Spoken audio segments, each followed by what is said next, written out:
They tell their children to behave, or you will come for them. If you enjoy stories where humanity is underestimated, misunderstood, and then revealed as something far more dangerous and far more powerful, subscribe. Like, and stay till the end, because this story is not about monsters in the dark. It's about what happens when the monsters realize the story was never meant to be fiction. They tell the story softly at first, a whisper passed from parent to child, while the lights dim and the outer city shields hum quietly overhead. Sleep, they say, or the humans will hear you. The children always ask the same question. What is a human? And the adults hesitate, because no one alive has ever seen one. Not really. So they describe a shape instead of a truth. Tall shadows that live between stars. Eyes like empty space. Creatures that don't breathe vacuum, because vacuum is afraid of them. They say humans steal suns. They say humans eat worlds. They say humans don't speak, because once they notice you, it's already too late. The stories work. The children curl their tails tighter. They pull blankets over bioluminescent eyes. They stop crying. Fear is a useful tool in the galactic concord. Fear keeps trade lanes quiet. Fear keeps frontier species obedient. Fear keeps history clean. And humans, conveniently, are perfect monsters, because humans are extinct. That's what the archives say. You are standing on the bridge of the UNV Persephone when you first hear the word spoken aloud by someone who isn't human. It comes through the translator as a distortion, like the system itself is uncomfortable rendering it. Who? Mans? The alien envoy across the holographic table stiffens, every feather along his elongated crest standing on end. His species Cathari are traders by nature. They smile for a living. He is not smiling now. You should not use that word so casually, he says. You lean back in your chair, fingers steepled, boots hooked casually under the console rail. It's our name, you reply, calm, even friendly. What else would you like us to call ourselves? The envoy swallows. The sound is picked up by every mic on the bridge. The silence afterward stretches. Finally, he asks the question no one ever asks. Are you real? You don't answer immediately, because this moment matters. For 300 years, humanity has been quiet, not because you were weak, because you were listening. After the collapse after Earth burned its own sky, and the colonies learned the hard lesson that faster-than-light travel does not forgive arrogance, humanity retreated, not into darkness, into patience. You mapped the galaxy from the edges inward. You watched species rise and fall. You listened to intercepted transmissions, cultural myths, economic cycles. And somewhere along the way, you noticed something strange. You were still being talked about, not as allies, not as rivals, as a bedtime story. They tell their children we eat stars, you say now, mildly amused. I've always wondered where that one came from. The Cathari envoy's voice trembles. You were supposed to be gone. You nod. So we heard. The Persephone's bridge is quiet, except for the distant pulse of the reactor, a sound deliberately tuned to resemble a human heartbeat. Old superstition. Some habits never die. Behind you, Earth fleet vessels hang just outside the system's gravity well. They are not armed aggressively. No targeting locks. No energy spikes. Just presence. 1,000 years of engineering refinement distilled into ships that look wrong, too smooth, too quiet, too calm. Predators don't rush. The envoy's crest feathers droop. The Concord, They said your species destroyed itself. You smile, not with humor. With assistance, you correct. But we're very difficult to finish. That part is true. Humanity survived because it learned something earlier than any other spacefaring species. Hope is not enough. Fear isn't either. But memory? Memory changes everything. The Galactic Concord was built on selective forgetting. Whole wars archived under natural disasters. Entire species reduced to footnotes labeled non-viable. Trade routes drawn through graveyards because no one remembered or cared who used to live there. And humans? You were the perfect ghost, scary enough to warn children, dead enough to never contradict the story. Until now. Why reveal yourselves? The envoy asks. If you wished conquest, surprise would have been effective. You glance at the stars beyond the viewport, at the relay stations, the listening posts, at quietly armed satellites disguised as navigation beacons. We're not here to conquer, you say. The envoy exhales in visible relief. You continue. We're here to correct the narrative. The first transmission goes out 30 seconds later. Open channel, all frequencies, no encryption. Just a human voice. Not shouting, not threatening, reading. A children's story. The same one the Concord has been using for generations. Except this time, the ending is different. Across the galaxy, parents freeze mid-sentence. Children look up, confused, as the story keeps going, without them. And then the humans arrived, the voice says gently, not as monsters, but as witnesses. The Concord scrambles. Emergency councils convene. Old admirals grip obsolete weapons. Historians begin quietly deleting files. Too late, because humans don't erase history. You publish it. On the bridge, a junior officer turns toward you. Sir, she says, we're getting responses. Civilian channels, education networks, religious archives. How bad, you ask? She swallows. They're asking questions. You close your eyes for a moment. That was always the real weapon. Far away, on a border world whose name was changed 3 times to hide what happened there, a child asks their mother a new question. Are humans really monsters? And for the first time in generations, the adult doesn't know what to say. You open your eyes and look at the envoy. We were never the monsters, you tell him.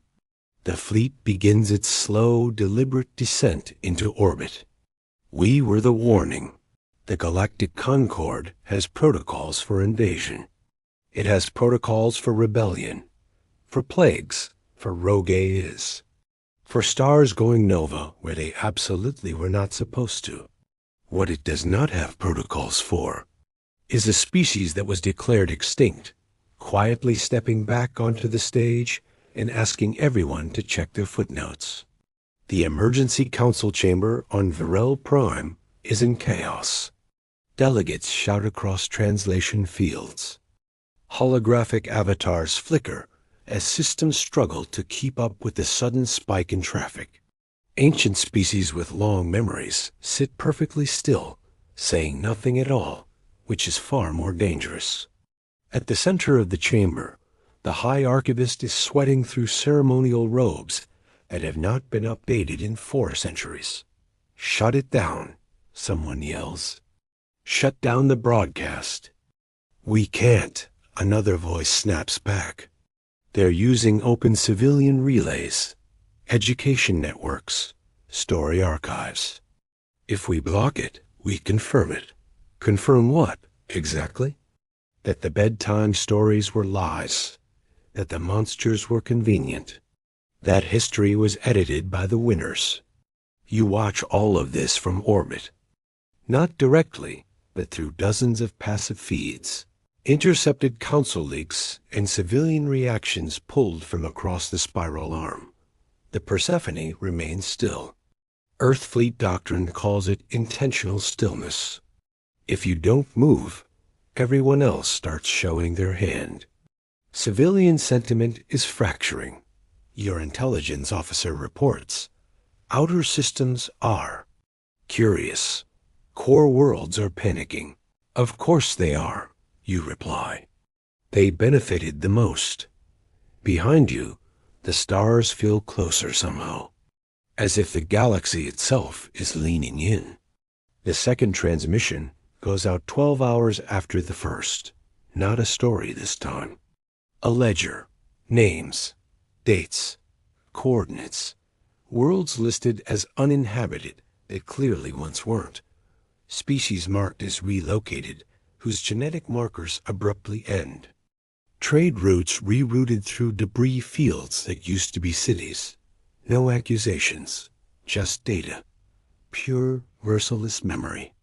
On Cathari Prime, the envoy who met you sits alone in his office, watching the list scroll.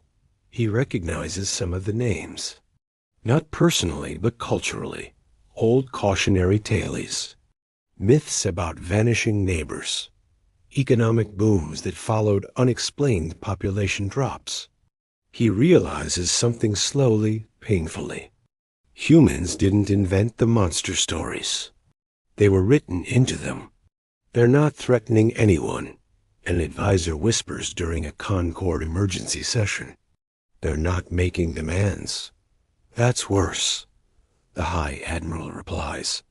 Because conquest is understandable. Retribution can be negotiated. But a species that simply shows you what you did and then waits, that is a moral weapon. On the bridge, a warning tone chimes. Sir, the junior officer says, Concord fleet elements are mobilizing. Defensive posture only, but it's a lot of ships, you nod. They're afraid of a story, you say. That's honest, at least. Permission to raise shields? She asks. You think for a moment, then shake your head. No. The order ripples across the fleet. No shields. No weapons charging. No electronic warfare. Just human ships sitting in orbit like punctuation at the end of a very long sentence. A civilian message slips through the noise, unencrypted, barely coherent. It's from a teacher on a border world. I grew up with those stories, she says. I told them to my students. I didn't know. Please, were we wrong? You listen to it twice. Then you respond. Not as an admiral, as a human. We understand why the stories existed, you say calmly. Fear is easier than accountability. Monsters don't demand apologies. The message spreads. Because humans don't silence civilians. You amplify them. That's when the Concord makes its first mistake. They release a counter-narrative, an official one. Carefully worded, legally polished, emotionally sterile. It acknowledges historical inaccuracies, expresses regret for unintended consequences, emphasizes that the present Concord is not responsible for actions taken under prior governance models. In other words, that wasn't us. Please move on. Humanity does not. The third transmission is personal. It's a recording recovered from a derelict station near the Perseus Drift, human-made. Old, raw, a colonist's log. We tried to comply, the voice says. You can hear distant alarms. Hull stress. A child crying somewhere off mic. They said relocation was temporary. They said we'd be compensated. There's a pause. They took the atmosphere processors. Another pause. They took the sun mirrors. Breathing shaky. If anyone finds this, remember us.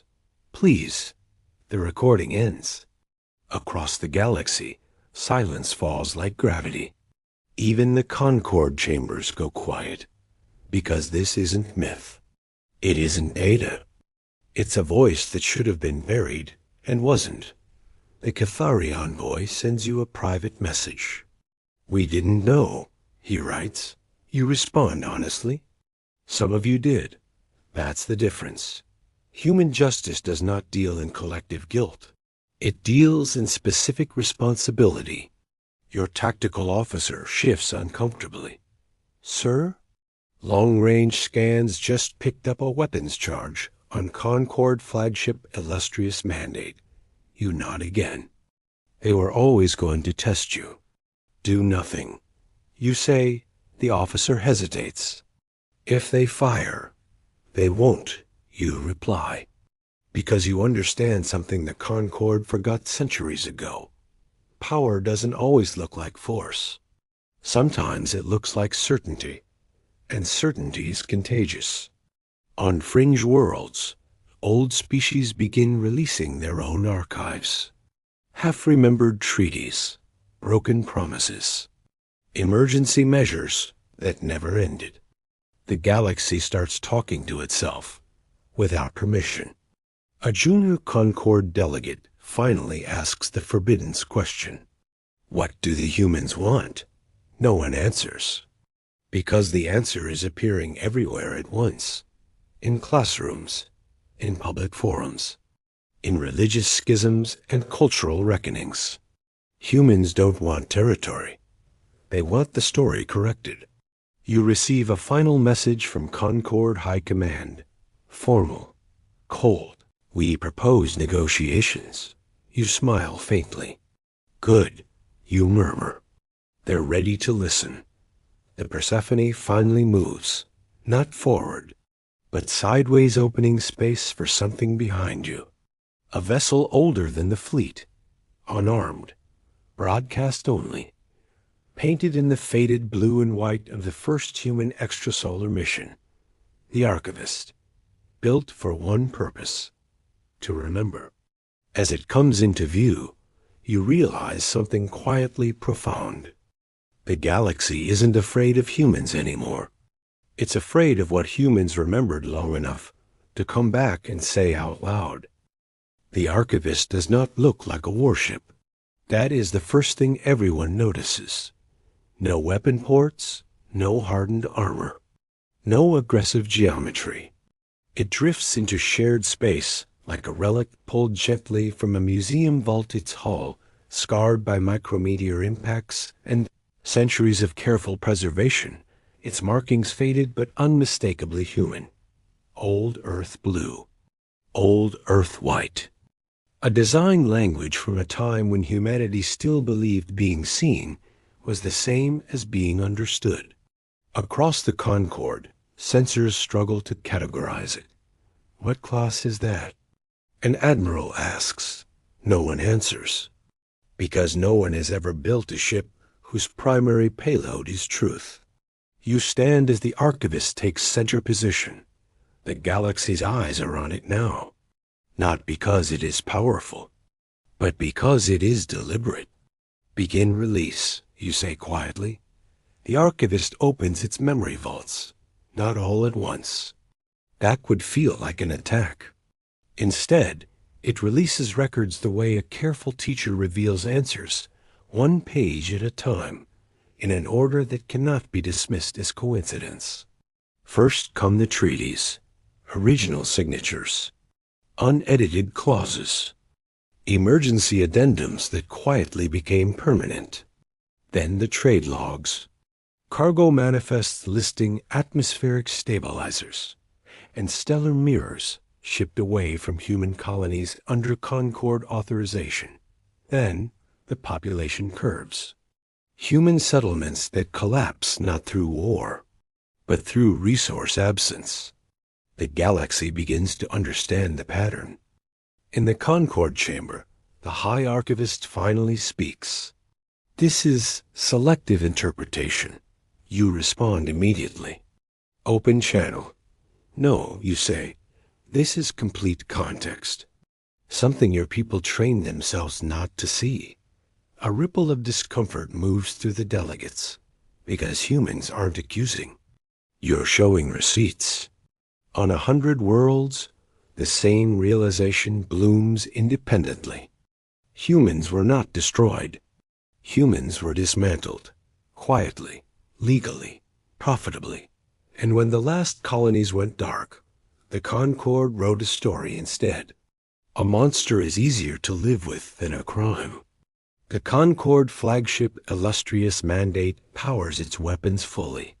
You feel it through the fleet's shared sensor web, the unmistakable spike of a spinal lance charging.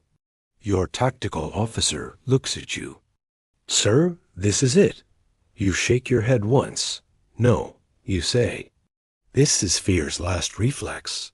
You open a channel to the flagship. The High Admiral appears, mandibles clenched, eyes bright with stress and pride. You are destabilizing the galaxy, he snarls. Stand down, or we will. You cut him off.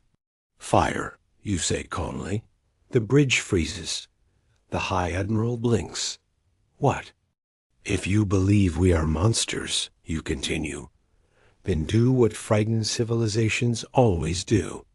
Prove it with violence, silence. The weapon charge wavers. Because the entire galaxy is watching. And for the first time, the Concord understands something crucial. If they fire, the story ends with them as the monsters. The weapon powers down, not because of mercy, because of optics. Humanity notice and files that away too. Negotiations begin 43 minutes later. Not behind closed doors. Public. Every session broadcast. Every word archived. The Concord insists on procedural language. Humans agree on one condition. No memory redaction. You say, ever again. The delegates hesitate. Then nod. They have no leverage left. What follows is not punishment. That surprises everyone. There are no tribunals televised for entertainment. No mass sanctions. No dramatic dismantling of governance. Instead, humans do something far worse. You redefine responsibility. Worlds that profited from human displacement are required to fund reconstruction. Not to humans, but to the species erased alongside them. Trade routes are redrawn. Archives reopened. Educational curricula rewritten by joint councils that include historians from suppressed civilizations. And the Concord itself? It survives, but it changes. Its founding charter amended with a single human-authored clause. No civilization may be reduced to myth for administrative convenience. The clause is ugly, long, impossible to exploit, perfect. A Concord delegate asks you privately, why let us continue at all? You answer without hesitation. Because collapse teaches nothing, you say. Continuity forces memory. They do not thank you. They don't need to. Months pass. The galaxy adjusts. Children stop hearing bedtime stories about humans as monsters. Instead, they learn something far more unsettling. That monsters were once bureaucrats. That extinction can be quiet. That forgetting is a choice. On some worlds, humans become a different kind of story. A warning. Not of claws or shadows, but of witnesses who came back. You stand again on the bridge of the Persephone. The fleet is preparing to depart, not retreat, just move on. Humanity has never needed to dominate the center of the galaxy. Edges are enough. Edges see everything. Your junior officer breaks the silence. Sir, she says, hesitant, what if someday they forget again? You smile. A human smile. Tired, patient, certain. They won't, you say. She looks unconvinced. You gesture toward the stars. Because now, you continue, they've built their future on records we helped them restore. Forgetting us would mean forgetting themselves. A final transmission goes out as the fleet jumps. Short, simple, addressed to no one in particular. We were never your monsters, the message says. We were your memory. Sleep peacefully, but remember honestly. On a quiet world far from the Concord core, a child asks the parent a question before bed. Are humans scary? The parent thinks, then answers truthfully. No, they say. But they don't let lies grow old. The child nods and sleeps. You watch the stars stretch as humanity slips back into the dark between systems. Not hiding, just listening again, because monsters seek attention. Humans seek accountability, and the galaxy will never confuse the two again.